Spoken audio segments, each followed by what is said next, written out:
Hi everybody, this is Stefan Molyneux from Free Domain Radio. I hope you're doing well. This is the truth about one of the most revered, iconic and controversial rebels of the 20th century. The truth about Che Guevara. So who is the man? Well, his real name was Ernesto Guevara. He was nicknamed Che after he picked that up as a verbal tick in his South and Central American travels. It's sort of the equivalent of maybe y'all in the South or A in Canada. And he fought in the Cuban Revolution and occupied several high-ranking positions in Fidel Castro's government. His picture and image, one of the most widely recognized symbols of rebellion in the world today. And the photograph of him, which is often silk-screened on T-shirts, has been called the most famous photograph in the world. Let's hear what some famous leaders themselves had to say about the man. Nelson Mandela said, "The life of Che is an inspiration to all human beings who cherish freedom. We will always honor his memory."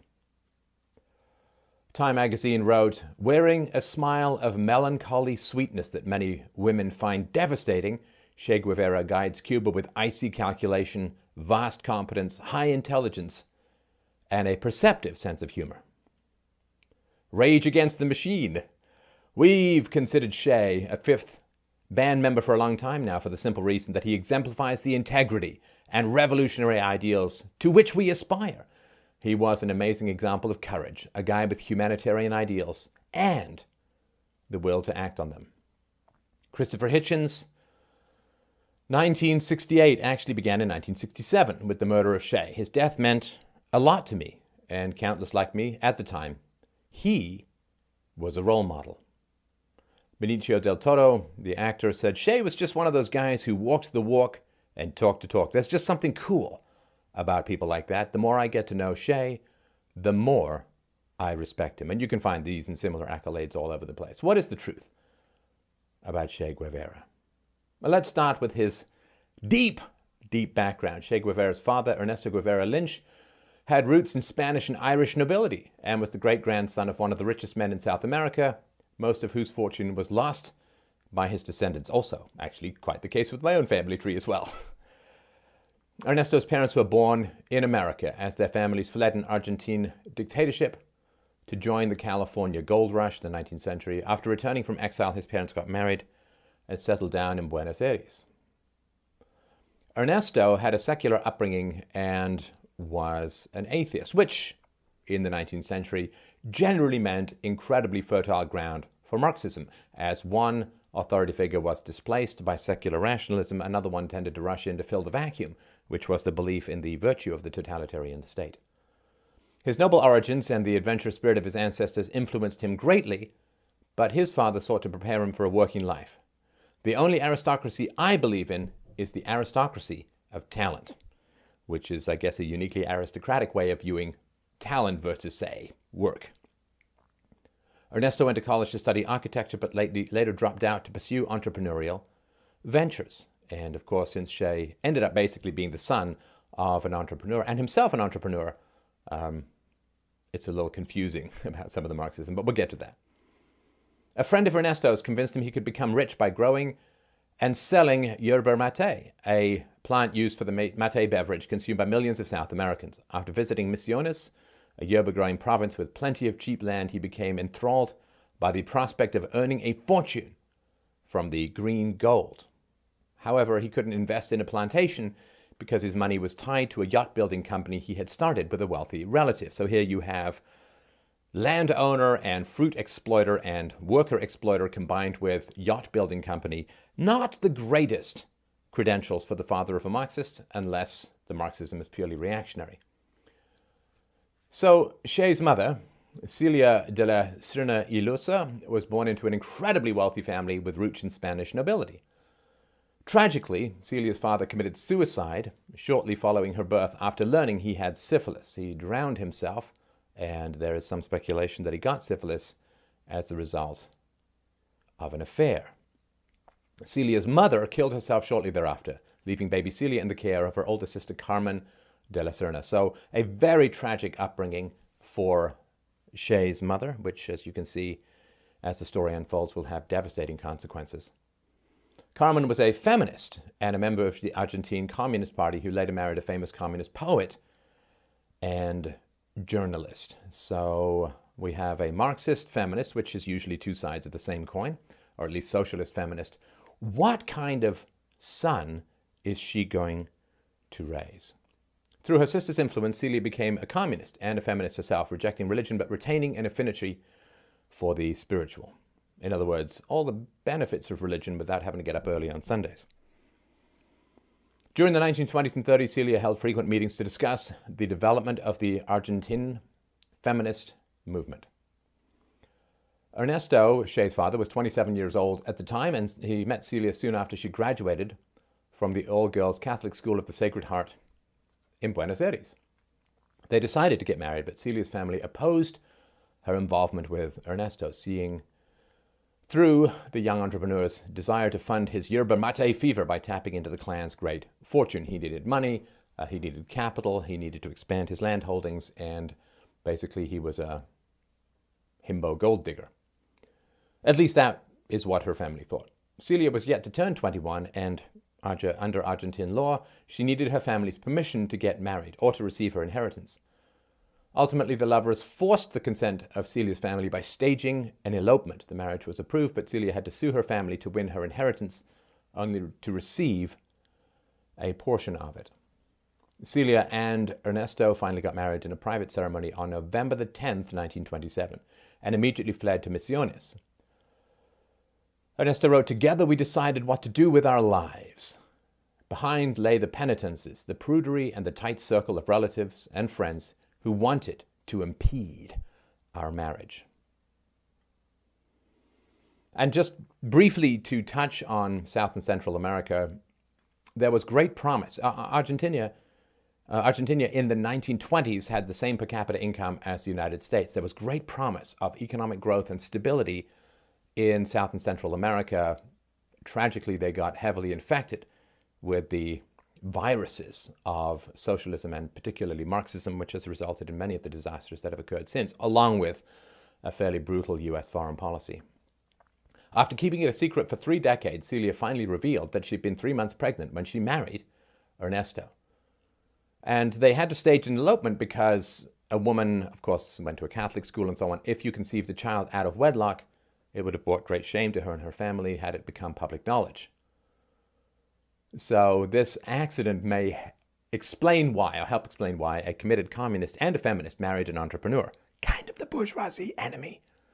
Fleeing Buenos Aires right after the wedding was also necessary to hide the onset of Celia's pregnancy. When Che Guevara was born, they had a doctor friend falsify the date on the birth certificate so they could avoid a scandal. After arriving in Misiones, Ernesto used Celia's money to buy 500 acres of jungle land, and the couple built a roomy wooden house. This is basically a humid hell jungle space, as we'll see. They spent the next few months of Celia's pregnancy engaged in various activities such as fishing, boating, and horseback riding. As you can see, not a huge amount of work actually going on, which is somewhat necessary if you're an entrepreneur, if I remember correctly.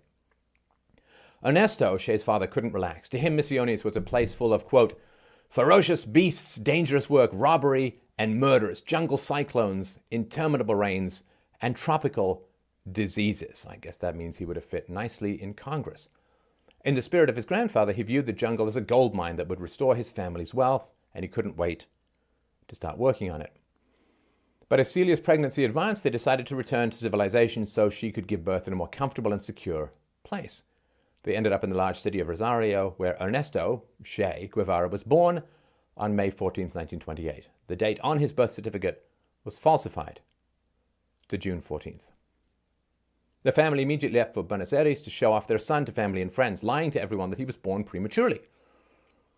According to one of Ernesto's sisters, the infant almost died from pneumonia 40 days after he was born. This, I would imagine, has something to do with the rigors of travel, of course, in the 20s in that place of the world. Travel was pretty harsh.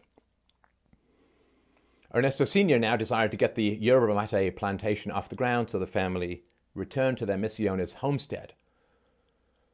Now, we mentioned it's sort of 500 acres of humid jungle hell. It's full of insects. Every single night, Che Guevara's father would creep into his infant's room holding a flashlight, while one of his workers used the burning tip of a cigarette to remove the mites burrowed into the baby's flesh. Now, this is also similar to, as we see from his later political writings, these early infant and toddler experiences have a very deep impression on people's ideology, particularly if they've not rigorously pursued self-knowledge. Hitler used to call Jews the lice burrowing into the flesh of the German population. This, of course, was babies used to be so tightly swaddled, these like sort of self-hugging baby burritos that they used to wrap the kids in, and the bandages and so on, the sheets would be full of lice which would burrow into the children's flesh. And so many years later, Che Guevara would claim, after having these mites burrowing into his flesh as a baby, that the oppressed masses, quote, would turn the wheel of history by awakening from the long, brutalizing sleep to which they had been subjected. In March 1929, Celia became pregnant with her second child. She hired a young nanny to take care of her son, who was less than a year old. This may indicate, hiring a nanny when you're a kind of a stay-at-home mom and have servants, may indicate that she was feeling overwhelmed and may have been suffering from postpartum depression. Pure theorizing, of course, but it certainly would fit what happened later. So free of having to take care of young Ernesto, Celia started swimming daily in the nearby Paraná River. When she was 6 months pregnant, she got caught by the river's current and nearly drowned. Two of her husband's workers happened to be nearby and saved her. Ernesto Sr. would later recall many such near-drowning experiences involving his wife. So her father drowned himself, and she herself was continually exposing herself to risk by drowning.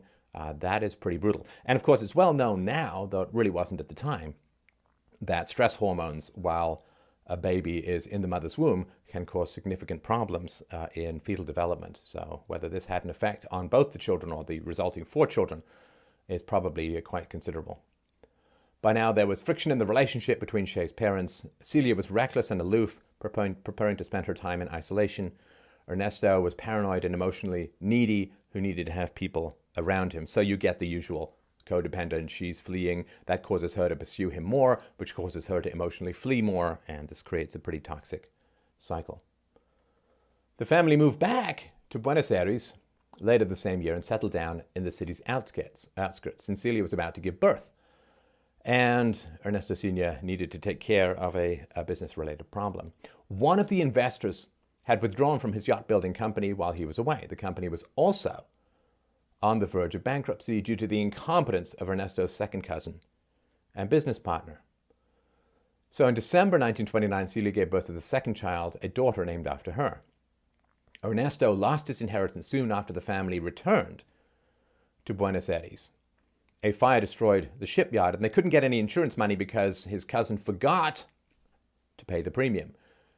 He wasn't terribly worried because they could rely on family and friends to survive financially, not to mention Celia's vast inheritance. But in this, and we've seen this when I've done a video on the truth about Karl Marx, there is a tendency of people who end up in Marxist circles to have families who rely upon manipulation, parasitism, and particularly sexual predation upon the working classes, servants and maids and so on. On May 2nd, 1930, during the onset of the Argentine winter, Celia took 2-year-old Ernesto swimming. The boy got sick the same night, and doctors diagnosed him with asthmatic bronchitis, which later developed into chronic asthma. This affliction followed Che Guevara for the rest of his life. Again, I've been a stay-at-home dad for over 5 years. Taking a 2-year-old swimming during the onset of winter, not particularly smart, particularly in a time when there were very few effective antibiotics. So this began to really dominate family geographic decisions. The damp climate of Misiones made the family's return to the yerba mate plantation impossible. Ernesto Sr. blamed Celia for bringing about their son's misfortune, and the fallout of the incident strained the marriage almost to the breaking point. So Che's father saw his son's illness as a curse. He wrote in his memoir, "Ernesto's asthma had begun to affect our decisions. Each day imposed new restrictions on our freedom of movement, and each day we found ourselves more at the mercy of that damned sickness." Not exactly floating on clouds, Florence Nightingale Borg of empathy levels of concern for his son. In 1931, the Guevaras moved yet again, this time to Buenos Aires itself, where Celia would give birth to their third child, Roberto, a year later. This kind of chaos, this economic, financial, and career instability. Nobody really has a job. You just got to keep moving. You're always worried about money. This is quite common in the lives of people who end up with larger-than-life personalities, I suppose. Following medical recommendations, the family kept traveling back and forth between the dry climate of Cordoba province and Buenos Aires in the hopes of alleviating young Ernesto's condition, but there was no apparent pattern in the manifestation of his affliction, which may mean that it had some psychosomatic elements. Unable to attend to his business and with no hope of improving his son's health, Ernesto Sr. started feeling unstable and unable to do anything. So a friend of the family recommended the dry climate of a spa town called Altagracia, so the Guevaras decided to move there indefinitely. And again, you're not going to have friendships forming and social networks forming and groups forming, which is a kind of an impediment to the healthy development of a child's empathy. Despair crept in on Ernesto Sr. He was unable to work while the family funds kept shrinking. He suffered from insomnia and felt isolated, further distancing himself from his children. And an emotionally absent father has been statistically quite closely tied to a lack of empathy in the child, in particular in the sons. Meanwhile, Celia became the fun-loving mother that engaged the three children in activities like hiking, swimming, and mule riding. She gave birth to their fourth child, Ana Maria, in January 1934. The financial situation of the Guevaras was becoming strained due to the fact that neither Ernesto nor Celia knew how to handle money in a practical manner. This is also true of a lot of people who end up on the left. They have parents who don't really seem to understand or manage the value of money very well. In other words, we were always broke, therefore money is bad. I fight with my girlfriend about money, therefore we should eliminate money, because that's really the problem, right? They became famous for their extravagant lifestyle, giving dinner parties, going on frequent vacations, owning a car, and employing 3 servants. This is a kind of economic entitlement. No matter what the income, this is how we must live. And this kind of great Gatsby hollowing out of a debt-ridden lifestyle is pretty stressful and chaotic and catastrophic, I would say, for children's development. The family enjoyed all these luxuries despite constant financial difficulties. Ernesto Sr. wrote, "They were really bad times for us, so full of economic difficulties. The children were getting bigger. Ernesto still had his asthma. We spent a lot on doctors and remedies. We had to pay for domestic help because Celia couldn't manage alone with the kids. There was school, rent, clothes, food, trips. It was all outgoing costs with little coming in." Now, again, the idea of moving somewhere and getting a job and just working on being stable for your kids doesn't seem to have really particularly come up a lot. Now, it's not just financial difficulties that were problematic in the Guevaras or among the Guevaras. The hot-tempered Celia and Ernesto, defying absolutely zero stereotypes of South American or Spanish-based people, started having regular shouting matches, the stories of which became well known in Altagracia. According to one of Shay's childhood friends, to escape his parents' arguments, the boy would flee the house and hide in the brushy countryside, only returning after things had calmed down. According to Celia's closest friends, the cause of the fights was Ernesto's infidelity. In an interview, one of Shay's cousins would later remark, "Everybody knew he was a ladies' man. Celia knew. All the time. At the time, though, divorce was illegal in Argentina, so Ernesto and Celia decided to stay together despite their marital problems." Now, Shay's health did improve during his stay in Altagracia, but he still suffered from occasional asthma attacks. The young boy joined the local gangs of children, the Barras, and started riding bicycles and playing games like trench warfare with them. Guess that came in helpful later in Cuba. His violent side was already showing when he started organizing rock fights between warring Barras. Ernesto Sr. recalled that his son would get into frequent fistfights with his Barra rivals and would become uncontrollable with rage if he felt he had been unjustly reprimanded or punished. In an article published by one of Che Guevara's cousins, it was revealed that Che also delighted in torturing animals from a very young age. So, I don't know if he wet his bed. Arson and torture of animals, one of the 3 signs of sociopathy, according to my understanding. And You will see how this looks when somebody grows up in just a few minutes. So when he got his asthmatic attacks, Shay would have to spend his days confined in bed, not even able to walk. He filled up the long hours with reading and playing chess. However, when the conditions subsided, he would be eager to go out and retest his physical boundaries.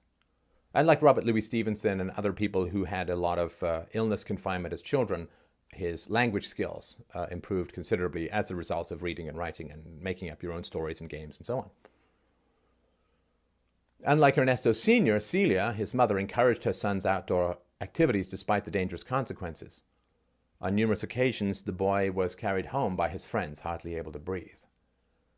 Because of her son's health condition, Celia tutored the boy at home, teaching him to read and write, as well as exposing him to poetry and philosophy. During this period, young Ernesto formed an incredibly strong bond with his mother, a bond that would last until the day he died. She was now his favorite parent. Or perhaps he could be called the substitute husband. So moms who are not emotionally connected to the fathers, right, to their husbands, will often gravitate towards a boy as a substitute husband, kind of cling to him and use him for as a way of getting back against the husband by showing intimacy and happiness and so on. And it's really, really toxic. And as we see, the Oedipal complex described by Freud became quite fascinating for him later on in life. And if a man grows up to be the kind of man which we'll see Che Guevara grew up to be, then looking at how he was parented is really, really important, as I talked about in a recent video about Elliot Rodger. While Ernesto Sr. didn't participate much in his son's development, Celia had an almost symbiotic relationship with the boy that set him apart from the rest of her children. The home tutoring, however, wasn't meant to last. And this fusion between a needy and dysfunctional mother and a son, to the exclusion of the other children, often produces grandiosity on the part of the child. I can do everything. I'm smarter at everyone than anything. Everyone should do what I say because she has such control and such a lack of boundaries with the mother. Altagracia's educational authorities eventually ordered the family to send their boy to school. In March 1937, 9-year-old Ernesto entered elementary school, starting at the second grade level. So he's been homeschooled, really, for the first 9 years of his life. All right. Elba Rossi di Oviedo Zelaya, and I apologize for all the mispronunciations, the school's headmistress and Shay's third grade teacher, remembered him as a mischievous, bright boy, undistinguished in class, but one who exhibited leadership qualities on the playground. Che Guevara later noted that Elba Rossi had been a strict disciplinarian and was always spanking him. In elementary school, Ernesto became famous for his exhibitionist behavior that shocked the adults and awed his peers. He ate chalk during class, drank ink out of a bottle, explored a dangerous abandoned mineshaft, and played bullfighter with a ram. This is sort of like Michelle Rhee, the Washington school superintendent who tried to reform the schools, who ate a bee that flew into her classroom just to get the kids' attention. As a kid, Ernesto also engaged in borderline criminal behavior. In the company of his Barra friends, he went around Altagracia shooting out streetlights with a slingshot. To settle a score with a rival gang member, Ernesto shat on the ivory keys of a piano that belonged to his rival's parents. I guess they then played chop shits. Anyway. On another occasion, he shot burning firecrackers through a neighbor's window and into a dinner party, scattering the guests and ruining the event. His parents' social status allowed him to get away with all of these transgressions. Now, the Spanish Civil War began in 1936 when young Ernesto was 8 years old. And for more on this, you can, of course, read George Orwell's Homage to Catalonia. His mother's sister Carmen stayed with the family while her husband was deployed as a correspondent for a Buenos Aires newspaper. She read the letters she got from him to the entire clan, bringing home the reality of the war in all its details, and inspiring Ernesto Jr. to follow the unfolding events by marking the movement of the Republican and fascist armies on a map. And there was great hope for the left anarchists that the Spanish Civil War was going to bring to fruition the communist anarchist dream of a propertyless, stateless society. It generally descended into the usual totalitarian horror show, but we'll talk about that in another podcast or video. But the fact that his father was out there basically praising the war, writing about how wonderful it was and how exciting it was, these things have a very, very deep impression upon an 8-year-old boy. Now, of course, September 1939, World War II began in earnest after the British declared war on Germany for the invasion of Poland, and Ernesto Sr. threw his energy into the pro-Allies Action Argentina group. He and his colleagues monitored suspicious activities in their community, fearful of a Nazi infiltration or a possible invasion. Ernesto Jr. was very enthusiastic about joining the youth wing of Action Argentina. All the free time he had outside of his playtime and studies, he spent collaborating with us, recalled his father. So Che, or Ernesto Jr., had sex for the first time with a servant girl from a friend's house when he was about 14. He and his friends continued to target women of low social status, primarily servants, for sex. This behavior continued into his adulthood. So basically, this preying upon the economic underclasses and then complaining about capitalists preying upon the economic underclasses is obviously just a matter of psychological projection, that he himself, just like Marx, preyed upon women of low status sexually and then thought that the major problem was the United Fruit Company. According to one of his childhood friends from Altagracia, young Che earned the nickname Fast Rooster when he, in the middle of having dinner with his friends, forced a servant girl to climb onto the table and had sex with her. After he finished, says the friend, he got rid of the poor devil and continued eating as if nothing had happened. So, I mean, just take a moment and picture this, that you're having, as a mid-teens, you're having dinner with some friends, and a servant girl is basically thrown onto the table, is raped, is thrown off the table, and then the rapist sits down and just continues to eat as if nothing had happened. This is so astoundingly disturbed and disturbing behavior that it's almost impossible to comprehend. This is sort of like a layer of Dantean hell that pure psychopathy and sociopathy would be inhabiting. And this is this rapist of the underclass, of economic underclasses, is praised, and people wear his t-shirts. A few years later, Che had a romantic relationship with his cousin, the daughter of his Aunt Carmen. Quote, one day we were playing on a terrace of my house and Ernesto asked me if I was now a woman, recalled the cousin about the beginning of their relationship. Ernesto was so handsome. His cousin wasn't the only one who was attracted to him. The truth is we were all a little in love with Ernesto, confessed a well-born girl from Cordoba. Because sociopaths, rapists, people who engage in physical assault as children and so on, if they're handsome and charming, then the world, tragically, and the future silk print industry is their oyster. In March 1942, Ernesto began attending one of the best state-run high schools, the Colegio Nacional de Influencias in Cordoba. A year later, ending their 11-year stay in Altagracia, the Guevara clan moved to Cordoba. In high school, continuing his exhibitionist behavior, or no boundaries and sexual predation, Ernesto managed to earn himself several nicknames. As Che's friend Alberto Granado recalled, they called him El Loco, Crazy Guevara. He liked to be a little bit of a terrible lad. He boasted about how seldom he bathed, for example. They also called him Chancho, which is pig. He used to say, it's been 25 weeks since I washed this rugby shirt. How about a hug, comrade? During his teenage years, Ernesto took great interest in the works of Freud and Bertrand Russell. He was now reading everyone from the ancient Greeks to Aldous Huxley, Benito Mussolini on fascism, Joseph Stalin and Karl Marx on Marxism. He also enjoyed the works of Franz Kafka, whose novels had a profound impact on him, and Jean-Paul Sartre. Sartre, of course, was also a sexual predator who used his position at a university to engage in threesomes with Simone de Beauvoir, his wife, who actually kind of hated them. In 1945, the 17-year-old Ernesto decided to take a course in philosophy and became fascinated by the discipline. Not so much at practicing it, I guess just studying it. He began writing the first of several philosophical dictionaries where he quoted passages from his favorite authors. On love, patriotism, and sexual morality, he consulted Bertrand Russell's Old and New Sexual Morality. Bertrand Russell, serial affair-monger, not exactly a sexual predator, but not of the highest level of romantic integrity. He was also captivated by Freud's work, Dreams, Libido, Narcissism, and the Oedipus Complex.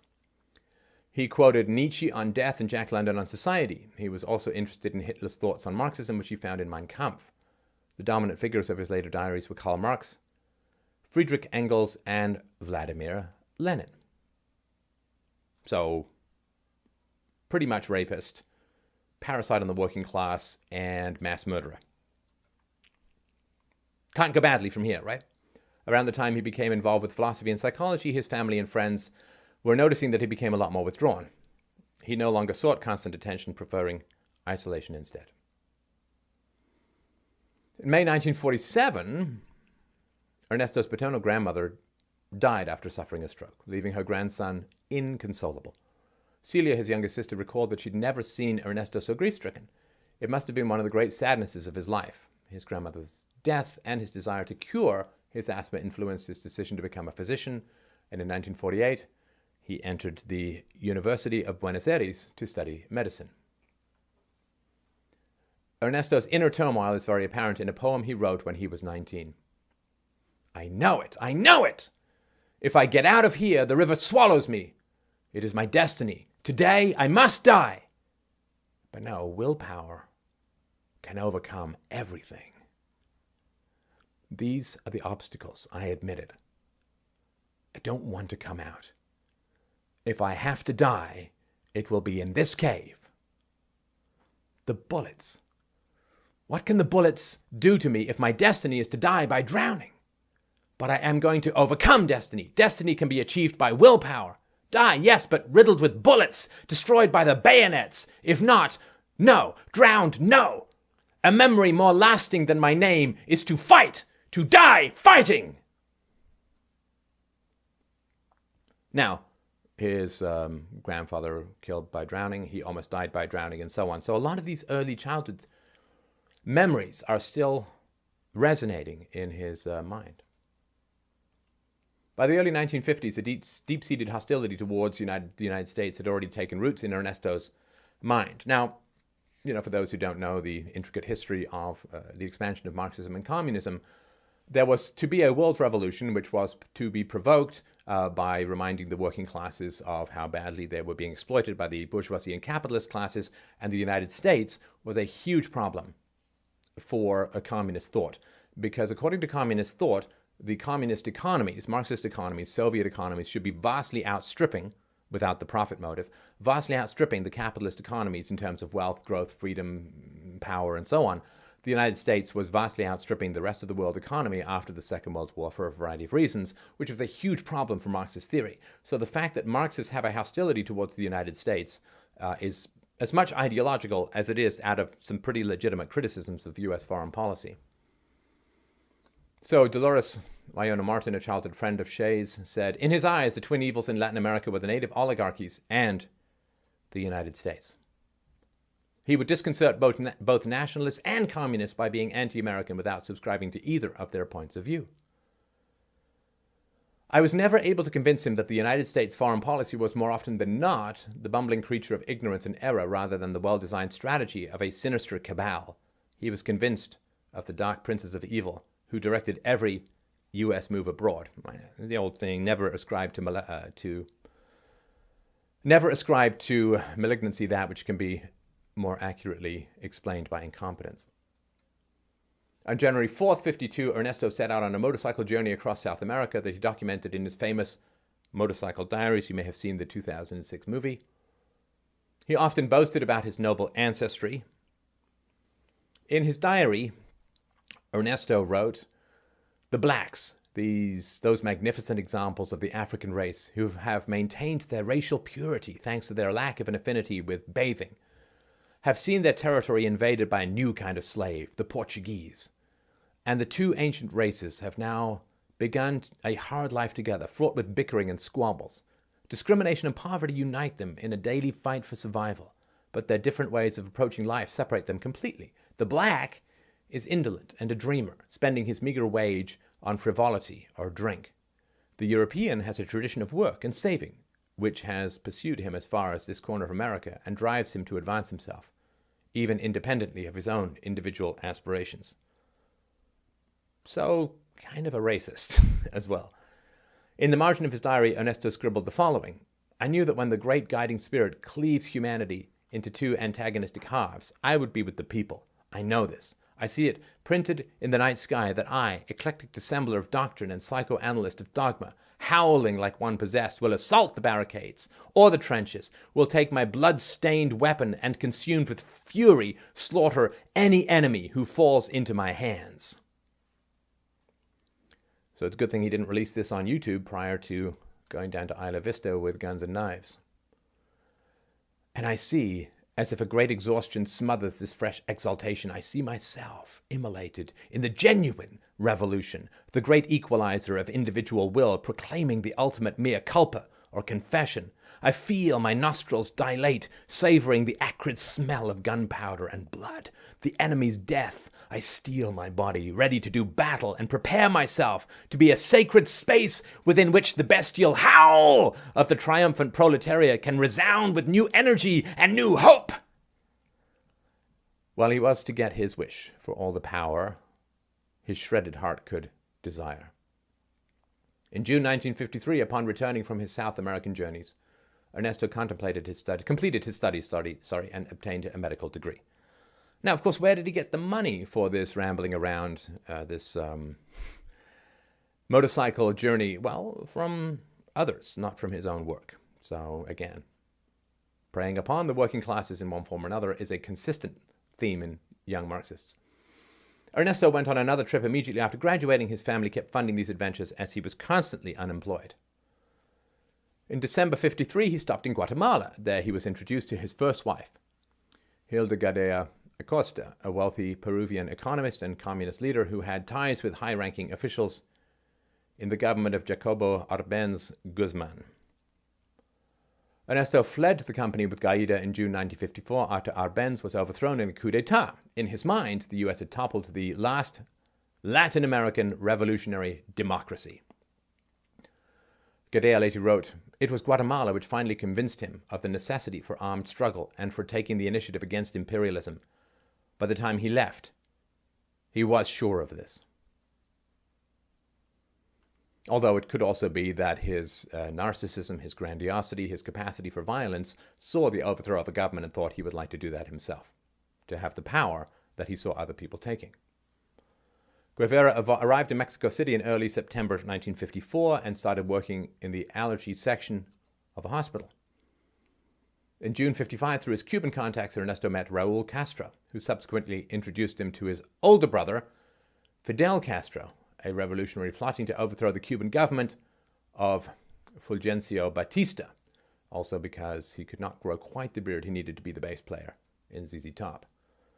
Many years later, declassified Soviet documents revealed Raul Castro as a reliable KGB contact since 1953. Now, again, you've probably have some awareness of the history of communism, but the history of communism, to those who look at the history of the 20th century with any remotely objective eyes, is far more violent, egregious, and murderous than the history of Nazism. So it basically is being introduced to Hitler by Himmler. The idea that you are going to be introduced to Fidel Castro by a KGB agent, by a Nazi agent. In June 24th, 1956, Che Guevara was arrested alongside other future guerrillas, and the card of the local KGB agent, Nikolai Leonov, was found in his wallet. During his interrogation by the police, he openly admitted his communism and declared his belief in the need for armed revolutionary struggle, not only in Cuba, but throughout Latin America.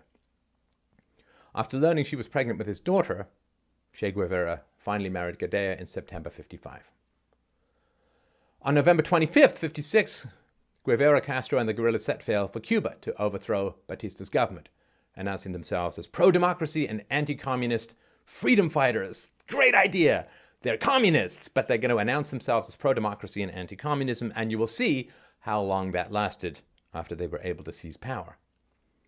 The US media would later explode with stories of bloodbaths and brave guerrilla warriors led by their fearless commander, Che Guevara. As is often the case, the reality of what happened is quite different. The stories of Che's military exploits are a fabrication. Castro had figured out a different way to take over Cuba. In a deal called the Miami Pact, he conspired with anti-Batista Cuban politicians and wealthy exiles to acquire a large fund that he later used to bribe military commanders in Batista's army, thus once again showing how non-armies are better at fighting armies than armies. Having secured their position in Cuba, the guerrillas invited US media and started reporting manufactured stories of their fights with Batista's army. In 1958, Washington decided to ban arms sales to Batista's forces, thereby announcing that the US no longer supported his regime. Abandoned by both his soldiers and US allies, Batista was forced to leave the country. Skeptical of the media reporting about the heroic Che Guevara-led violent insurrection, officials from the Cuban U.S. Embassy used their local information networks to find out that the total number of combat casualties on both sides of this giant island-spanning bloody revolution was 182. Che's own diaries reveal that his forces' losses during a 2-year civil war amounted to 20. Or I guess it's the rough equivalent of those who would have died through bee stings. As British historian Hugh Thomas puts it, quote, "In all essentials, Castro's battle for Cuba was a public relations campaign, fought in New York and Washington." What? During the rebels' advance, staunch anti-communists started disappearing from their ranks, fueling the growing fear that Soviet agents had infiltrated Castro's army and were now getting rid of any political or potential opposition. On January 24th, 1959, shortly after entering Havana, Che arranged for 3,000 books to be publicly burned. As it turned out, those books belonged to Cuba's Anti-Communist League, a private research organization who had accumulated information for 250,000 Latin American communists, agents, and KGB contacts. So the reason for the burning was less censorship and hiding the agents of communism. The Cuban Revolution officially ended on January 1st, 1959. Despite promises of democracy, Cuba officially declared itself to be a Marxist-Leninist state only 4 years later. After the revolution ended, Che Guevara divorced his first wife and married a member of Castro's army, Aleida March, with whom he had 4 children. In late January 1957, at the beginning of the revolution, Guevara wrote to his first wife, "I'm here in Cuba's hills, alive and thirsting for blood." A few weeks later, on February the 18th, 1957, he got to quench that thirst. Eutimio Guerra, a rural guide helping out the rebels, was accused of treachery, and Fidel Castro ordered his bodyguard to execute him. Feeling uncomfortable about killing the man, the bodyguard tried to postpone the execution. Taking advantage of his comrade's hesitation, Che Guevara stepped out and fired a pistol, point blank, in Guerra's temple. He wrote, "He went into convulsions for a while and was finally still. Now his belongings were mine. I'd like to confess, Papa, at that moment, I discovered that I really like killing." And what better a chance to satisfy his thirst for the blood of others than joining a communist revolution. Che Guevara wasn't known for his military prowess. In fact, he openly admitted to some of his comrades that he knew nothing about tactical military matters.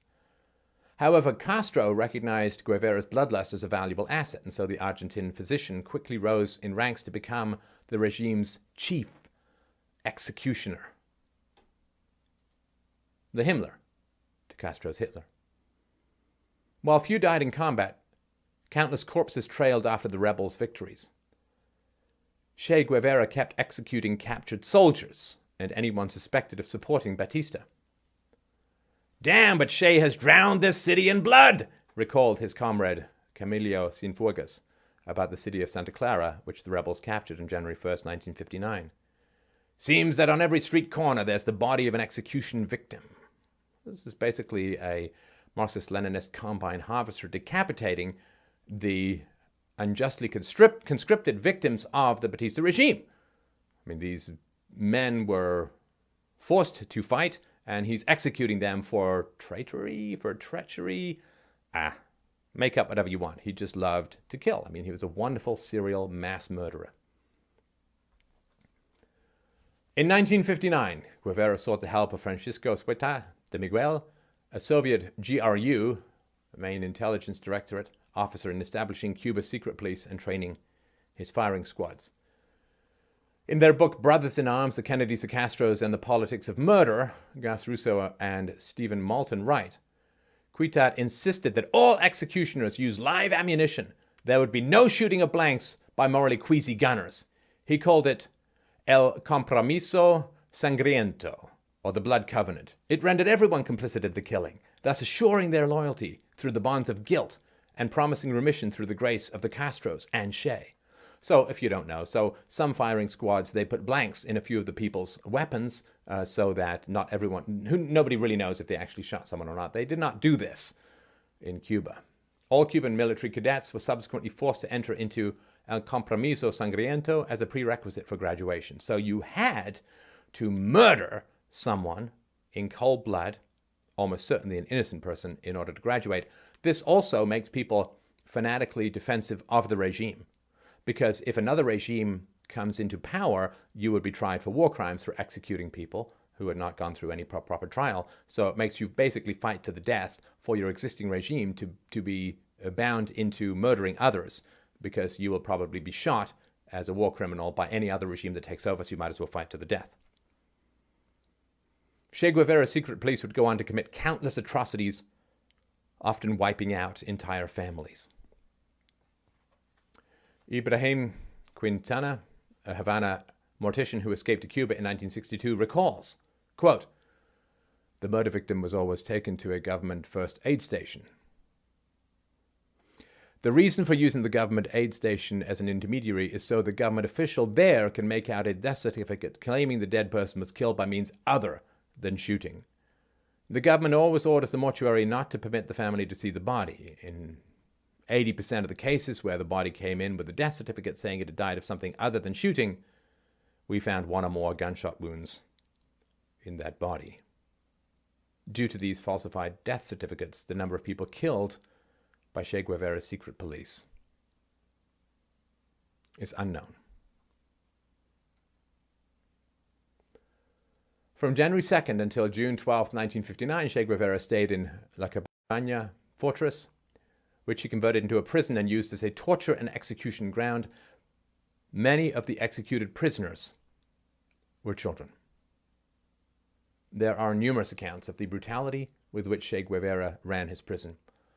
A Cuban political prisoner who was sent to La Cabaña remembered when a boy between the ages of 12 and 14 was thrown into the prison because he tried to prevent his father's execution. The boy was brought in front of the firing squad the same day. A former prisoner recalled, "We simply couldn't believe they'd murder him. Then we saw Che Guevara unholstering his pistol. He put the barrel to the back of the boy's neck and blasted. The shot almost decapitated the young boy."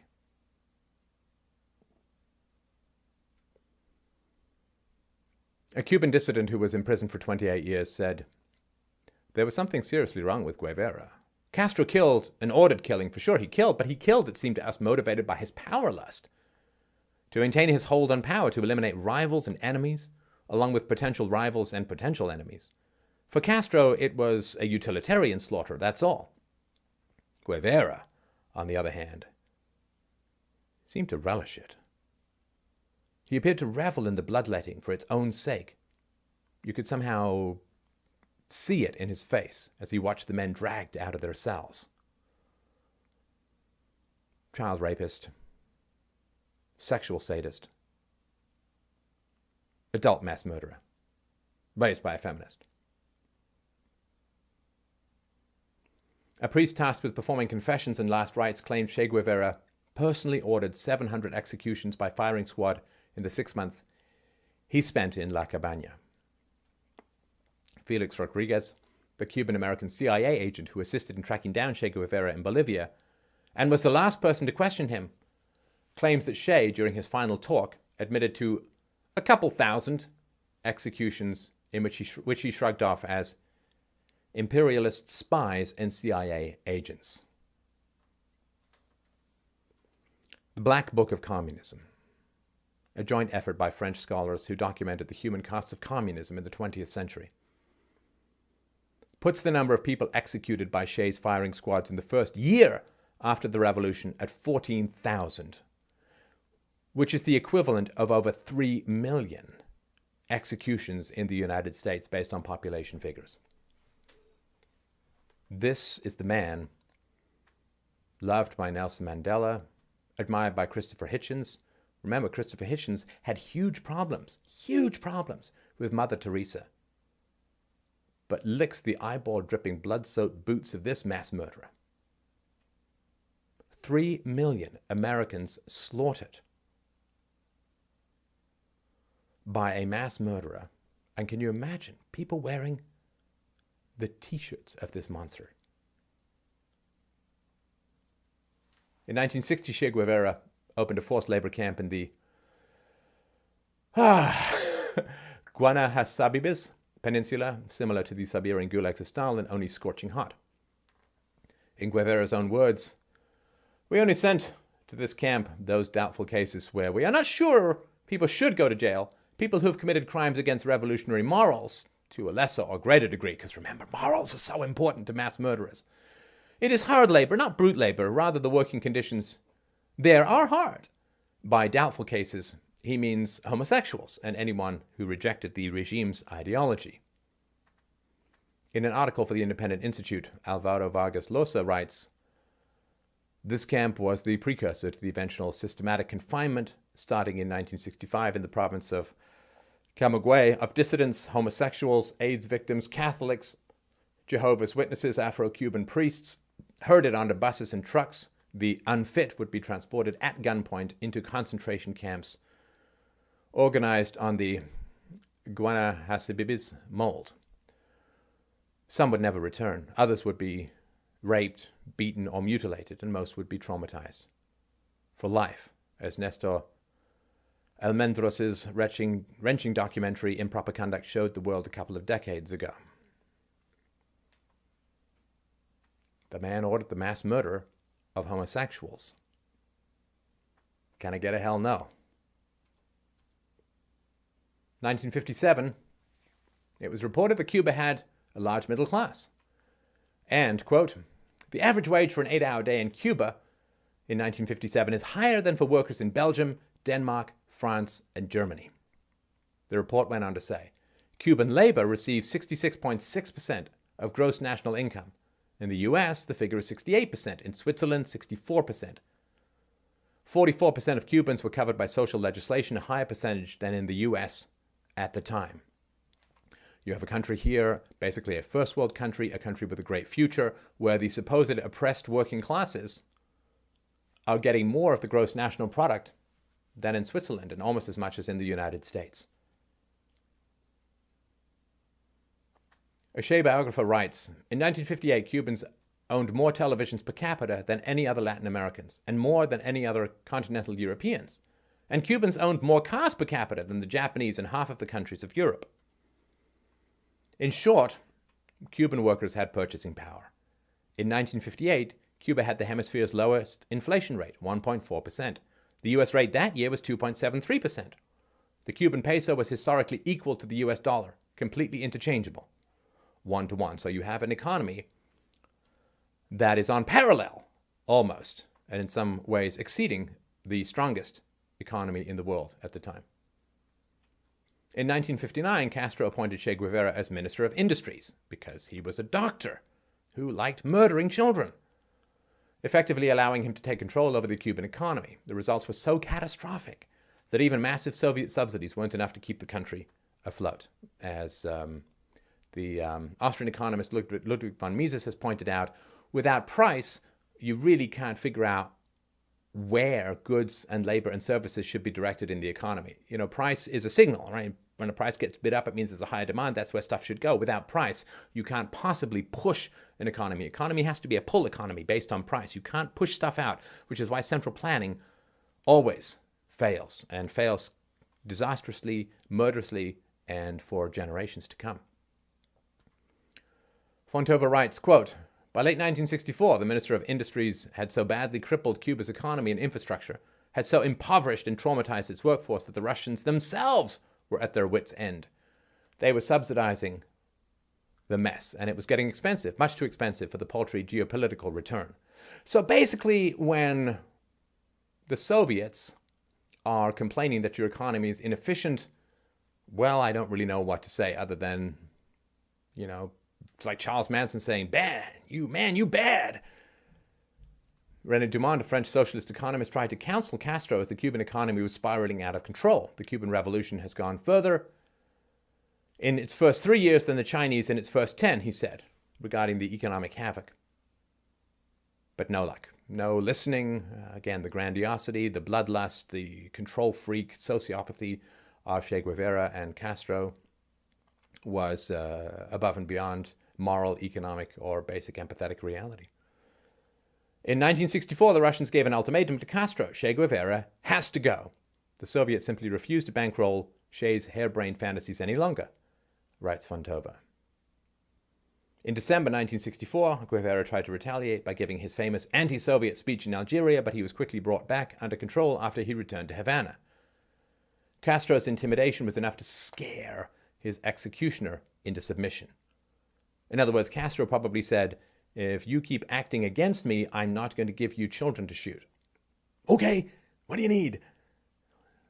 On November 17, 1962, the FBI upended a terrorist plot created by Cuba's CIA equivalent, Dirección General de Inteligencia, which Che Guevara established after the Cuban Civil War ended. Cuban agents were targeting Macy's, Gimbel's, Bloomingdale's, and Manhattan's Grand Central Terminal train station with 500 kilos of TNT. They were planning to set off all that explosive power the day after Thanksgiving. For comparison, Al-Qaeda's 2004 Madrid attacks used a total of 100 kilos of TNT. So when you see pictures of Che Guevara, a complete terrorist, bombing and destroying innocent civilians, far worse than Al-Qaeda, far worse than Osama bin Laden. On February 18th, 1965, the FBI and the NYPD cracked another terrorist plot that Che hatched with the help of the Black Liberation Army. Raymond Wood, a black NYPD cadet, managed to infiltrate the organization and uncover a plot to blow up the Statue of Liberty, the Liberty Bell, and the Washington Monument. If Che's plan was successful, he could have triggered a nuclear war between the United States and the Soviets, who backed Cuba. So, kind of a dangerous, deranged, and evil bastard. The world's most wanted terrorist, Ilich Ramirez Sanchez, also known as Carlos the Jackal, was trained in one of Che's guerrilla camps. In an interview he gave after 9/11, Sanchez claimed, "Bin Laden has followed a trail I myself blazed. I follow news of the September 11th attacks on the U.S. non-stop from the beginning. I can't describe that wonderful feeling of relief." The man trained in one of Che Guevara's guerrilla camps. After his disastrous economic policies and the terrorist attacks he plotted against the U.S., Che Guevara fell out of favor with Moscow. Not only did he cost the Soviets a lot of money, but they also feared that his continued aggression towards the U.S. may provoke an all-out nuclear war. Dariel Alazon Ramirez, a former Cuban guerrilla, accused Fidel Castro of siding with the Soviets to eliminate Che Guevara, who Moscow considered, quote, "a very dangerous personality for their imperialist strategies." Castro supposedly yielded for reasons of state, given that Cuba's survival depended on the help of Moscow. However, at the time, Castro had already secured his position in Cuba, so he no longer needed his bloodhound. In fact, the dictator was already planning to kill off Che Guevara soon after the Cuban Revolution ended. "Know what I'm going to do with Che Guevara? I'm going to send him to Santo Domingo and see if the Dominican Republic dictator kills him." In November 1966, Che Guevara was sent to Bolivia to organize local communist insurgents and topple the existing government. Unlike Batista, the Bolivians fought back and cornered Che. On October 7th, 1967, without any support from Cuba, Che was captured, interrogated, and executed by a firing squad 2 days later. The operation was supervised by the CIA. A far worse murderer per capita, a far greater sadist than Osama bin Laden, and yet people mourned his death on the left. Not only did US media outlets run manufactured stories about the Cuban Revolution, but Fidel Castro's regime was also the publisher of the vast majority of Che's personal work. The Che Diaries, the secret papers of a revolutionary, and the reminiscences of the Cuban Revolutionary War. This is all Soviet-style, Nazi-style propaganda.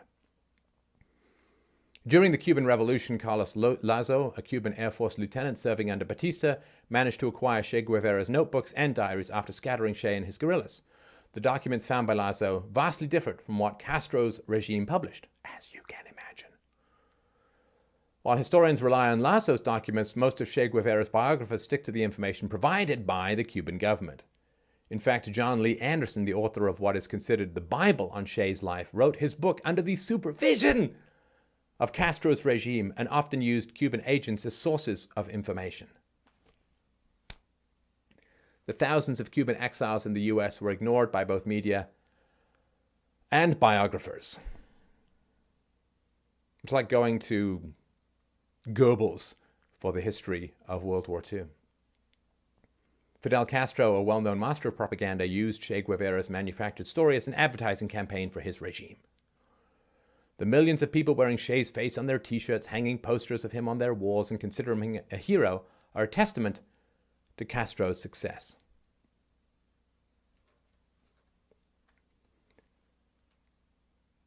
So, the initiation of force, which is the violation of any basic moral system, is foundational to Marxism, to socialism, to communism. You cannot understand why the mythology of Che, the charismatic revolutionary hero and advocate and savior of the working class when he raped and murdered thousands and thousands and thousands of them. You can't understand why these evil doctrines continue if you don't understand that the great battle in the 20th century and into the 21st century is between free and voluntary trade and coercive central planning, between economic actors trading for mutual benefit without coercion and centralized economic oligarchs using the force of the state to organize and enforce their economic doctrines. Spontaneous self-organization on a voluntary and peaceful basis versus, which is the free market, versus violent, coercive, indebted and destructive central planning from those who hold a monopoly of political, economic, and coercive power. This is the only two battles. This is a big battle that's going on. Now, two aspects of that fell away. Two aspects of central planning fell away. Fascism and National Socialism, or Nazism. Communism has won. Communism has won for a variety of reasons we can get into, but mostly to do with propaganda and the unwillingness of people to take a moral stand on these egregious evils and to openly promote violent, murderous sociopaths as cool guys that actors like. But communism has won. Most of the original 10 planks of the Communist Manifesto have already been implemented throughout the West. Communism absolutely won the propaganda battle of the 20th century. And now the only argument is the degree to which we should be communist. And the free market is always demonized. Central planning, government control, central banking is always considered to be the salvation of the economy, and anything that goes wrong is blamed on voluntary free trade, and anything that goes right is based upon the actions of central planners, right? So you've heard the myth, which is completely false, that George Bush deregulated the economy, and that's why the economic crash of 2007, 2008 happened. And you hear this stuff over and over. It's all lies. It's all propaganda. It's actually, Bush expanded the regulations of the financial industry, not deregulated. It's just something people make up. Like when there's huge disasters in the economy, the central planners need to find a scapegoat, right? And they can't blame ghosts, and there's a shortage of vampires, so they have to blame the free market, right? And so in the same way that a plantation owner whips the slaves when the slaves don't produce enough for his liking, right? Those who suffer under the state are always blamed for the evils that result from state power, and evils will always result from state power. It's inescapable. So this is just generally part of the propaganda machine that occurs, which is really foundational to the success, the incredible victory of communism in the in the 20th and 21st century. Hopefully people are waking up to it now, and we are reminding ourselves that voluntary free trade is where we need to go as a society, that central planning, coercion, and the initiation of force, which is at the root of all government economic policies, is morally repugnant, morally evil, and economically incredibly destructive. Thank you so much for watching. Please take down those goddamn posters. Please don't wear shirts that make you look like you're wearing this.